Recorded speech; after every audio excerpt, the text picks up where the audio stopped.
존경하는 국민 여러분, 정의화 국회의장과 국회의원 여러분, 작년에 약속드린 대로 올해 다시 여러분께 내년도 예산안을 설명드리게 되어 기쁘게 생각합니다. 저와 정부는 지난 1년 동안 4대 국정기조를 중심으로 국가 혁신과 경제 활성화를 위해 혼신의 노력을 다해왔습니다. 그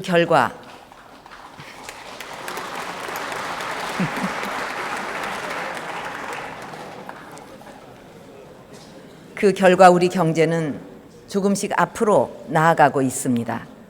성장률은 작년 3.0%에서 올해는 3% 중반대로 개선될 것으로 보이고, 일자리도 꾸준히 늘어나서 고용률도 작년 64%대에서 올해는 65%대로 올라설 전망입니다. 하지만 지금 우리 경제는 여전히 위기입니다. 한은이 지난주 발표한 3분기 GDP 성장을 보면 제조업 생산이 0.9%가 줄고 수출마저 큰 폭으로 감소했으며 8월 설비 투자는 11년 7개월 만에 최저치로 떨어졌습니다. 지금 우리 경제는 저성장, 저물가, 엔저라는 신삼저의 도전으로 기업의 경쟁력이 크게 악화되고 있고, 미국의 조기 금리 인상 가능성 등 세계 경제의 불확실성도 심화되고 있습니다. 가장 심각한 문제는 세계에서 가장 빠른 고령화로 2017년부터는 일할 수 있는 생산 가능 인구가 줄어들게 되고 성장 잠재력이 떨어질 수밖에 없다는 점입니다. 이런 안팎의 도전에 제대로 대응하지 못하면 우리 경제는 장기 불황이라는 기나긴 고통에 빠져들게 돼서 경제를 다시 일으킬 수 있는 원동력을 잃게 될 것입니다. 지금이야말로 우리 경제가 도약하느냐 정체하느냐의 갈림길에서 경제를 다시 세울 수 있는 마지막 골든 타임입니다. 지금이 바로 국회와 정부, 국민과 기업 등 우리 모두가 하나가 되어 경제 살리기에 총력을 다해야 될 때입니다.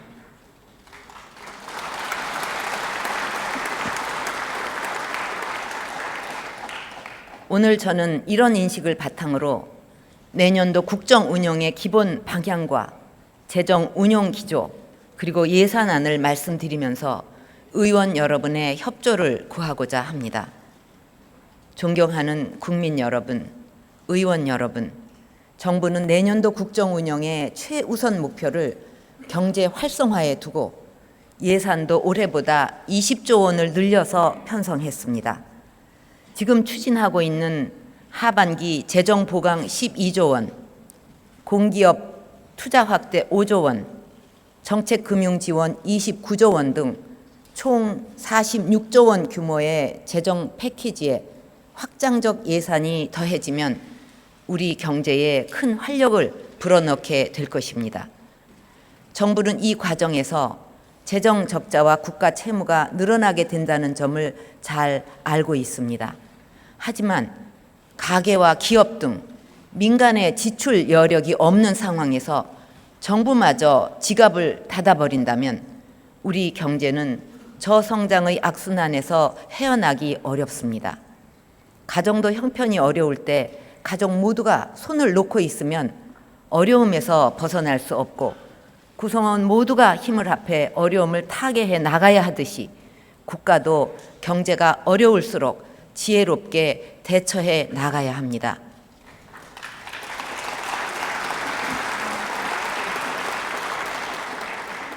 지금 재정 적자를 늘려서라도 경제를 살리는 데 투자해서 위기에서 빠져나오도록 각고의 노력을 해야 할 것입니다.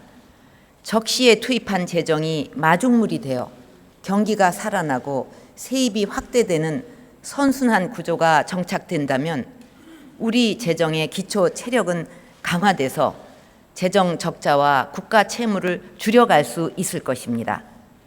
정부는 2018년까지 중기 재정 계획을 마련했습니다. 이 계획에 따라 균형 재정의 기반이 만들어지고 국가 채무도 30% 중반 수준에서 안정적으로 관리될 것입니다. 적어도 현 정부가 출발할 때의 재정 상황보다는 더 나은 국가 살림을 만들어서 다음 정부에 넘겨줄 것입니다.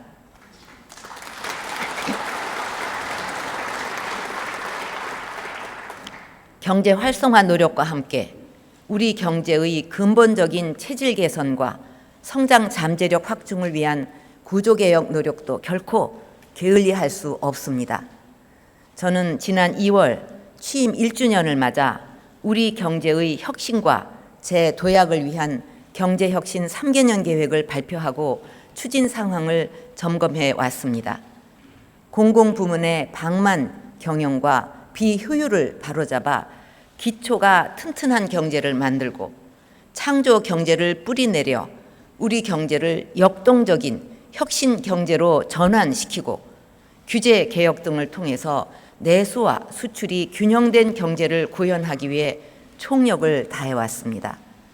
내년은 경제혁신 3개년 계획에 따라 예산을 편성하는 첫 해로 국민들께서 3개년 계획의 성과를 본격적으로 체감하는 해가 되도록 혼신의 노력을 다할 것입니다.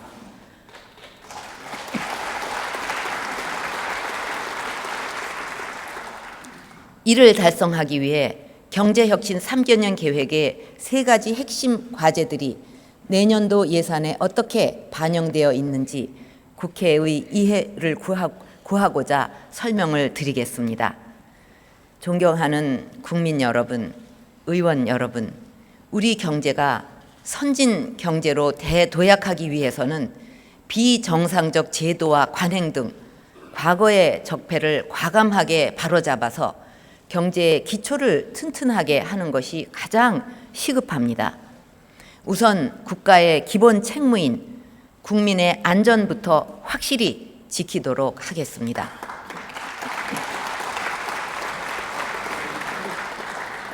이를 위해 내년도 예산 안전을 전 분야에 걸쳐 가장 높은 수준인 17.9% 확대해서 14조 6천억 원으로 편성했습니다. 학교 안전시설 개보수, 위험도로 개선 등 하드웨어적인 투자는 물론 안전교육 강화, 국가 재난안전통신망 일원화 등 소프트웨어적인 개선도 병행할 것입니다.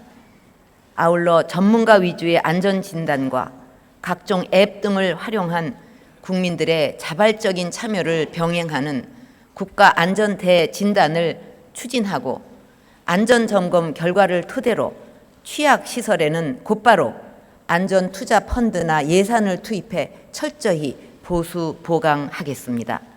이에 따라 학교 등 국민의 안전과 직결된 주요 시설물에서의 안전사고 발생을 미연에 방지하고 사회 전반의 안전의식도 크게 높아질 것으로 기대됩니다.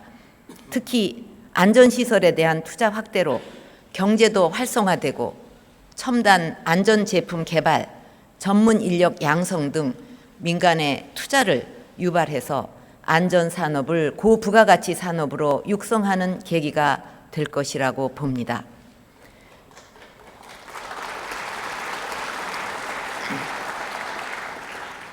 공공부문 개혁에서도 한층 박차를 가해 적자를 줄여나갈 것입니다. 우선 공무원 연금 개혁이 매우 시급합니다. 이미 20여 년 전부터 적자의 심각성이 예견되어 왔지만 역대 정부마다 근본적인 처방을 미루면서 오늘의 위기를 가져왔습니다. 이번에도 제대로 된 개혁을 하지 못하면 다음 정부와 후손들에게 엄청난 빚을 넘겨주고 큰 짐을 지우게 됩니다. 공무원 연금은 처음 설계된 1960년과 지금 상황이 많이 바뀌었습니다. 당시와 비교해보면 평균 수명은 30년 가까이 늘었고 연금 수급자도 1983년 6천 명에서 2013년 37만 명으로 60배가량 증가했습니다. 그 결과 연금 재정수지 부족액이 현 정부에서만 15조 원, 다음 정부에서는 33조 원, 그 다음 정부에서는 53조 원 이상이 돼서 국민 부담은 눈덩이처럼 커질 전망입니다. 그동안 국가를 위해 헌신해온 공무원들의 희생을 요구해야 한다는 점에서 솔직히 어느 정부도 이런 개혁이 두렵고 피하고 싶을 것입니다. 그러나 매년 막대한 국민 세금이 투입되어야 하는 상황을 그대로 방치할 수는 없습니다.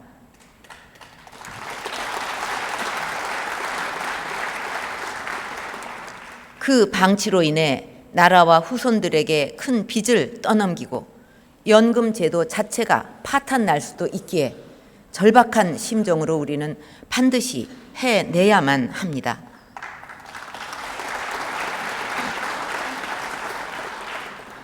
오랜 세월 공무원은 나라의 대들보 역할을 해왔습니다. 저도 그 공로를 인정하고 있고 사명감을 높이 평가합니다. 그러나 지금 경제가 어렵고 서민들의 생활은 더욱 어렵습니다. 지금의 희생이 우리 후손들과 대한민국의 기반을 살리는 길이라 생각하시고 부디 조금씩 희생과 양보를 부탁드립니다. 이 점 공무원 여러분께서 깊이 이해해 주시고 개혁에 동참해 주실 것을 호소드립니다.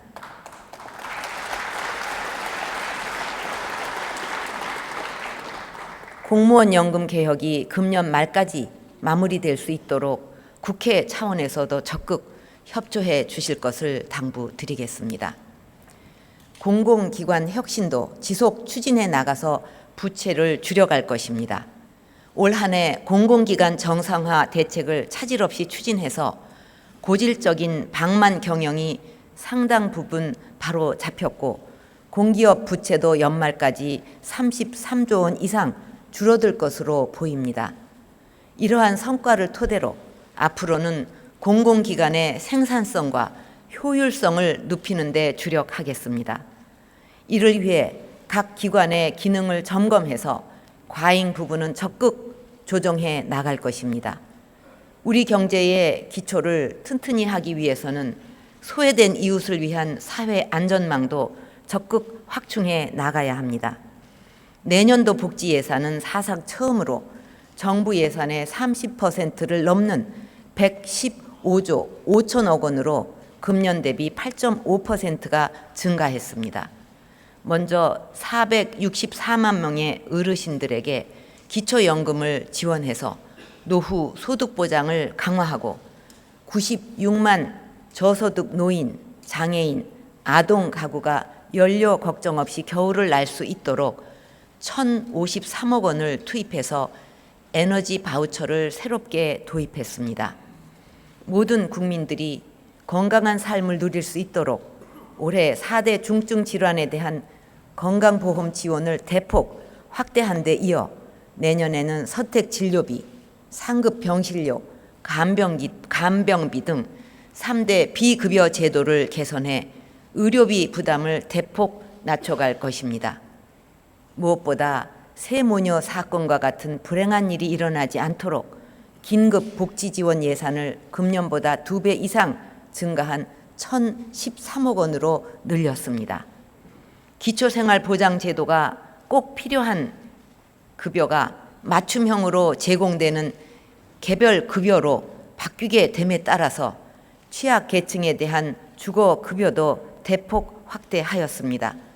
지원 대상을 금년보다 24만 가구가 더 많은 97만 가구로 늘리고 임대료도 연간 24만 원을 추가 지원할 수 있도록 관련 예산을 50% 늘어난 1조 1천억 원으로 증액했습니다. 내년에는 경제를 살리기 위해 빚을 내서 재정을 확대한 만큼 한 푼이라도 허비하지 않도록 할 것입니다. 이번 복지 예산 증액은 국민들의 복지 사각지대를 없애고 노후 복지와 생계가 어려운 국민들에게 희망을 주며 삶을 안정적으로 살아갈 수 있도록 배려하기 위해서 꼭 필요합니다. 부디 국회에서 국민들을 위한 예산 편성에 협조해 주셔서 어렵고 힘든 분들에게 희망을 심어 주시기를 기대합니다.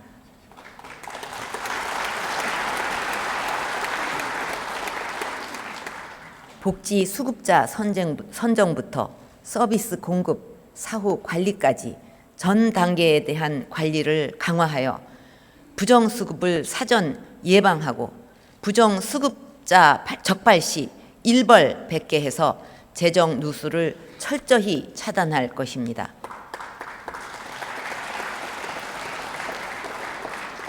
존경하는 국민 여러분, 의원 여러분, 지금 세계 경제는 더욱 경쟁이 치열해지고 있고 새로운 아이디어와 신기술이 엄청난 부가가치를 창출하고 있습니다. 이런 상황에서 우리 경제가 저성장의 계곡을 뛰어넘어 다시 도약하기 위해서는 역동적인 혁신 경제로 탈바꿈해야 합니다. 저는 그 출발점이 창조 경제에 있다고 생각합니다. 우리 국민이 가진 무한한 창의성과 잠재력을 발굴해서 성장 엔진으로 삼아야 세계와의 경쟁에서 이겨나갈 수 있습니다. 정부는 그동안 아이디어와 기술을 가진 사람이면 누구나 창업에 도전할 수 있는 여건을 만들고 창업, 성장, 회수, 재투자의 선순환 생태계 조성을 위해 노력해 왔습니다. 그 결과 금년 상반기 신설 법인 수가 역대 최고인 4만 개를 돌파하고 등록 엔젤 투자자 수가 2012년 말 대비 150%가 늘어났습니다. 해외 언론에서는 한국 벤처 생태계에 새로운 물결이 태동하고 있다고 보도하는 등 대학과 산업 현장에서 조용한 혁명이 일어나고 있습니다. 또한 오늘 발표된 세계은행의 기업 환경 평가에서 우리나라는 전 세계 189개 나라 중 역대 최고 순위인 5위를 차지하였고 G20 국가 중에서는 1위, OECD 국가 중 3위를 기록하는 등 우수한 기업 환경을 보유한 것으로 평가되었습니다. 이런 평가는 세계가 대한민국을 주목하고 있고 세계의 기업들이 동반자로 인정하고 있다는 반증입니다.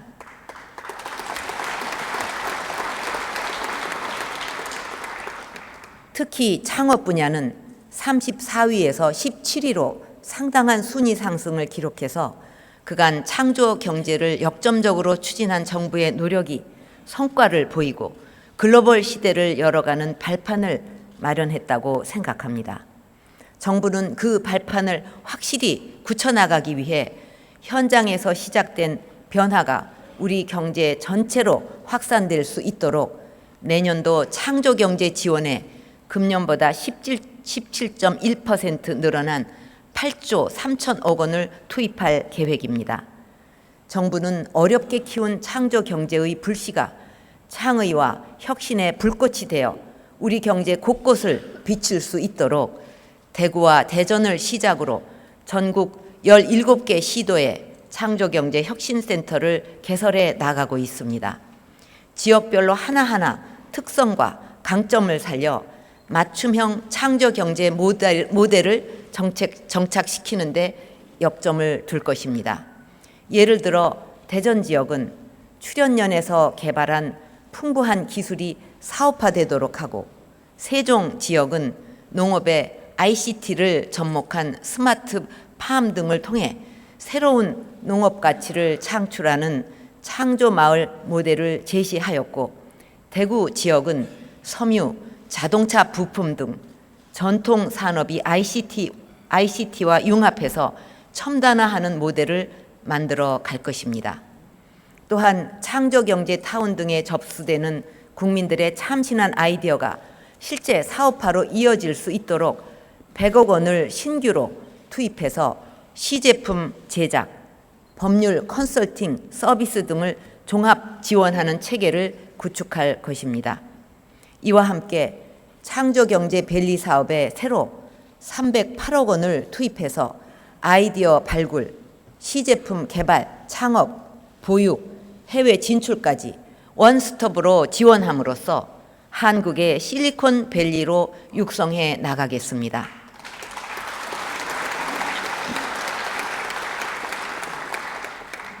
R&D는 창조경제를 지탱하는 기둥입니다.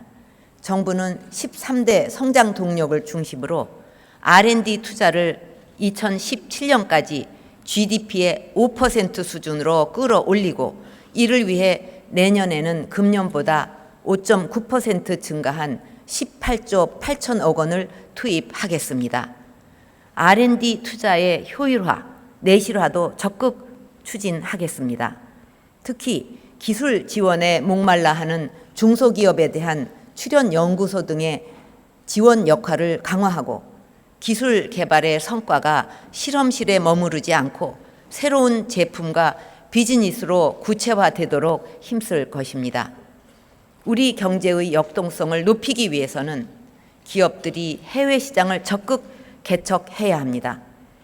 그동안 꾸준한 수출 애로 해소 노력으로 중소, 중견기업이 전체 수출에서 차지하는 비중이 꾸준히 늘어 금년 9월에는 역대 최고치인 33.7%를 기록했습니다. 앞으로도 정부는 우수 중소기업을 글로벌 강소기업으로 육성하는 노력을 한층 강화해 나가겠습니다.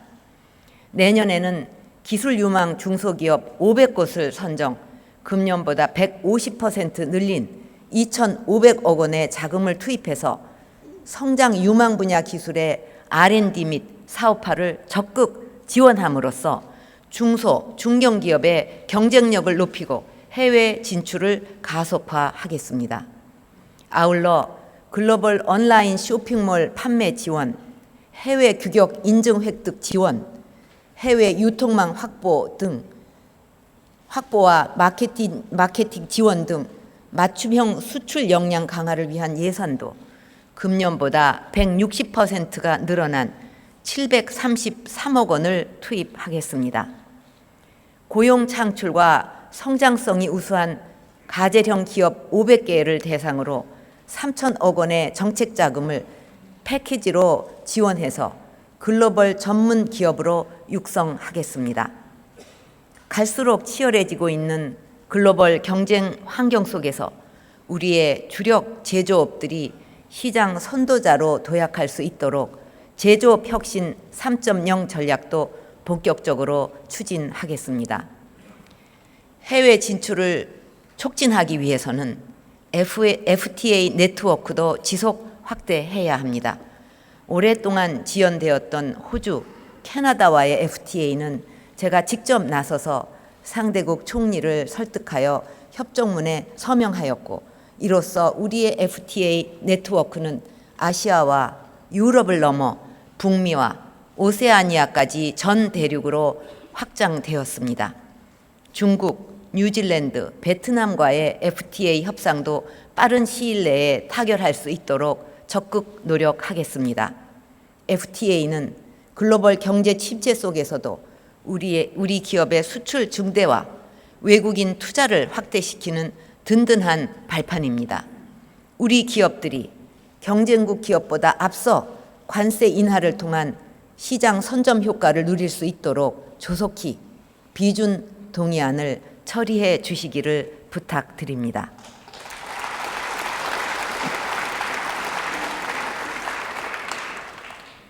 존경하는 국민 여러분, 의원 여러분, 우리 경제의 지속 가능한 발전을 위해서는 내수와 수출, 기업과 가계, 제조업과 서비스업이 균형 있게 성장해야 합니다. 우선 내수를 활성화시키기 위해서는 규제 개혁을 통해 기업 투자를 꾸준히 늘려야 합니다. 그간 수차례 규제개혁 장관회의, 무역투자진흥회의를 통해 현장 애로를 맞춤형으로 해소한 결과 현재까지 15조 원 규모의 투자가 착수되었습니다. 또한 규제 정보 포털을 통해 규제 정보를 낱낱이 공개해서 국민들이 실시간으로 감시하고 참여할 수 있도록 한 결과 금년 들어 1만 5천 건이 넘는 규제 건의가 쏟아지고 있습니다. 앞으로 정부는 규제를 꼼꼼하게 점검해서 나쁜 규제는 더 이상 발붙이지 못하도록 할 것입니다.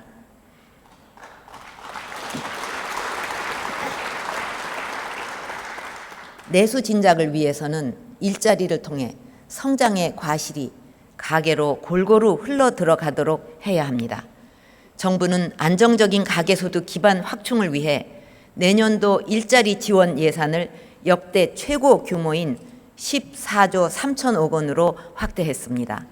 우선 비정규직 등 형편이 어려운 근로자에 대한 지원을 강화하기 위해 1,097억 원을 신규로 편성해서 고용 안정과 안정적인 소득 기반 확충을 도모해 나가겠습니다.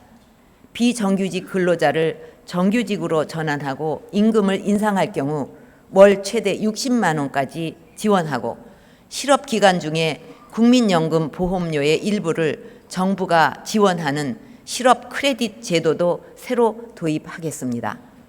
또한 저소득 근로자에 대한 퇴직연금 사업주 부담금의 일부를 정부가 지원함으로써 영세 중소기업의 퇴직연금 도입을 적극 유도할 것입니다. 여성들이 경력 단절과 육아 부담 없이 마음 놓고 직장 생활을 할 수 있도록 내년도 육아 지원 예산도 8,047억 원으로 전년보다 15.3% 늘렸습니다. 국공립 어린이집과 직장 어린이집을 확충하는 한편 육아기에는 단축 근무를 할 수 있고 육아휴직 이후에도 일자리를 유지할 수 있도록 재정 인센티브를 강화하였습니다. 국민 개개인의 필요에 따라 선택할 수 있는 질 높은 시간 선택제 일자리 창출을 위해서도 금년보다 40% 이상 증가한 326억 원을 반영하였습니다. 근무체계 개편 등을 통해 양질의 시간 선택제 일자리를 만들도록 기업의 컨설팅 서비스 및 인건비 등을 지원하고 시간 선택제 일자리가 부당하게 차별받지 않도록 사회보험 부가체계 등 불합리한 제도를 적극 개선하겠습니다. 내수가 살아나기 위해서는 제조업에 비해 상대적으로 뒤처진 서비스업을 적극 키워야 합니다. 이를 위해 정부는 보건의료, 관광, 금융, 컨텐츠 등 5+2 유망 서비스업을 전략적으로 육성해 나갈 계획입니다. 우선 보건산업의 해외 진출을 촉진하기 위해 제약, 의료기기, 의료 시스템 등 보건산업 전반에 걸쳐 투자 가능한 글로벌 헬스케어 펀드에 300억 원을 투입해서 신규로 조성하고 창의적 관광상품 개발, 공공기관 관광정보 공개 등에 대한 투자를 확대하여 창조적 관광기업도 적극 육성할 것입니다.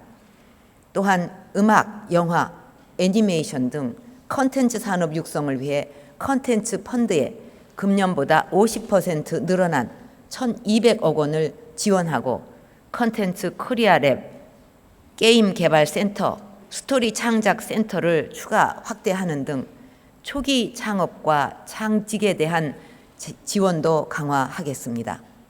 이를 통해 미래 성장 동력과 질 좋은 일자리를 창출하는 데도 큰 도움을 받을 수 있을 것입니다.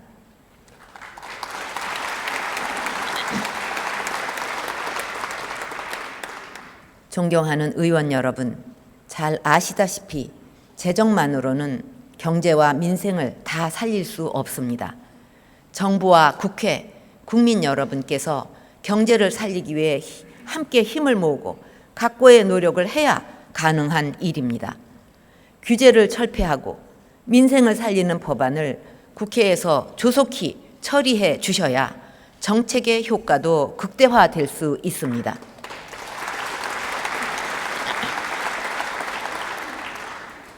하지만 안타깝게도 민생 경제와 일자리 창출을 위한 법안들이 아직 처리되지 못하고 있습니다. 특히 새 모녀법으로 불리는 국민기초생활보장법 개정이 지연되면서 13만 명의 신규 기초생보자를 위한 2,300억 원의 예산을 확보하고도 한 푼도 쓰지 못하고 있습니다. 당사자분들에게는 이 얼마나 기가 막힌 일이겠습니까? 앞서 말씀드린 바 있는 세계은행 기업환경평가에서 우리의 취약 부분 중 하나는 바로 자금 조달 분야였습니다. 창의적 아이디어를 가진 창업가들의 자금 조달을 돕는 크라우드 펀딩 제도가 외국에서는 허용되는데 우리는 못하고 있어서 안타깝습니다. 특히 돈이 없는 창업자들에게는 세계적으로 인터넷 기반이 잘 되어 있는 우리나라야말로 어느 나라보다도 좋은 환경입니다. 크라우드 펀딩 제도 도입을 위한 자본 시장법이 통과되어야 자금 조달 분야도 호평을 받을 수 있을 것입니다. 주택시장 정상화 법안은 과거 주택가격 급등기에 도입된 제도를 현 시점에 맞게 합리적으로 개선해서 장기적으로 주택시장에 활력을 불어넣기 위해서 필요합니다. 뿐만 아니라 한 달치 월세만큼 세금을 돌려줘서 서민 중산층의 주거비 부담을 크게 낮추는 내용도 포함하고 있어 한시바삐 통과되어야 합니다.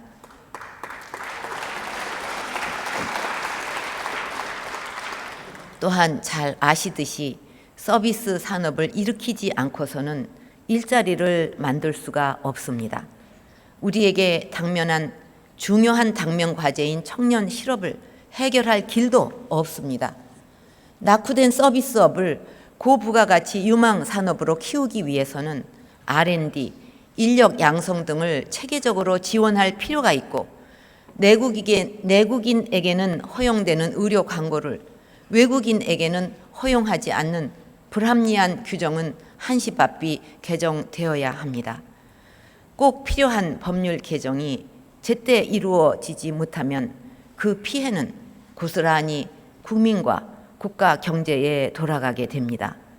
여야가 상생의 자세로 머리를 맞대고 하루속히 처리해 주시기를 간곡히 당부드립니다.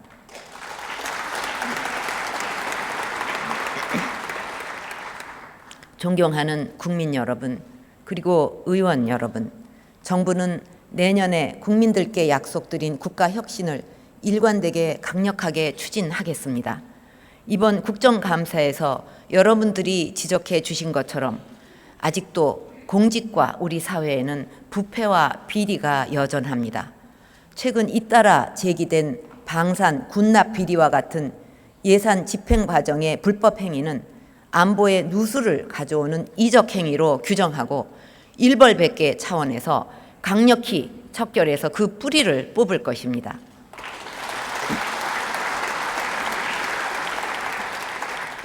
우리가 경제 재도약을 이루고 후손들에게 자랑스러운 나라를 물려주기 위해서는 보다 근본적인 노력이 필요합니다. 최근 우리는 과거로부터 이어져 온 각종 적폐의 흔적들이 세월이 흘러도 후손들에게 상처로 남는다는 교훈을 얻었습니다. 공직혁신과 부패 척결을 이루지 않고서는 다음 세대에 또 어떤 고통을 물려줄지 모르고 지금 우리의 노력은 밑빠진 독에 물 붓기가 될 것입니다. 이를 위해서는 법이 뒷받침되어야 합니다. 부정부패를 근본적으로 척결하기 위한 소위 김영란법, 유병헌법 등 국회에 계류되어 있는 개혁 법안들이 하루속히 통과되어야 합니다. 국가안전처 신설 등 현장 중심의 일원화된 재난안전체계 구축을 위한 정부 조직법 개정도 시급합니다. 정부 조직법이 통과되지 않아 해당 부처들은 제자리를 잡지 못하고 국가안전 시스템도 재정비가 이루어지지 못하고 있습니다. 다시 한번 의원님들의 적극적인 협조를 당부드리겠습니다.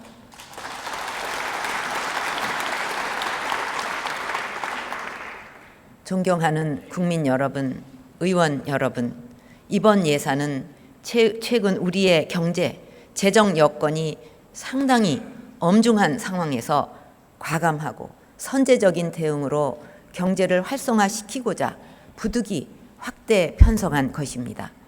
반드시 경제를 살리고 다시 반석 위에 올릴 수 있도록 최선을 다하겠습니다. 부디 내년도 예산안이 경제 활성화의 마중물로 국민 행복의 디딤돌로 제 역할을 다할 수 있도록 법정 기한 내 처리해 주실 것을 간곡히 부탁드립니다.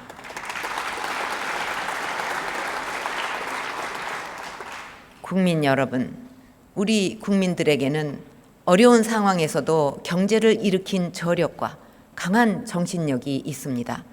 다시 한번 국회와 정부, 국민들이 모두 지혜를 모아 새로운 대한민국을 만드는 길에 나서 주실 것을 부탁드립니다. 분명 우리는 대혁신으로 다시 태어나고 대도약으로 다시 한번 높이 비상할 수 있을 것입니다.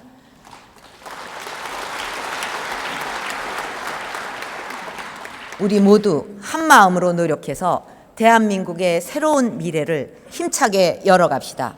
감사합니다.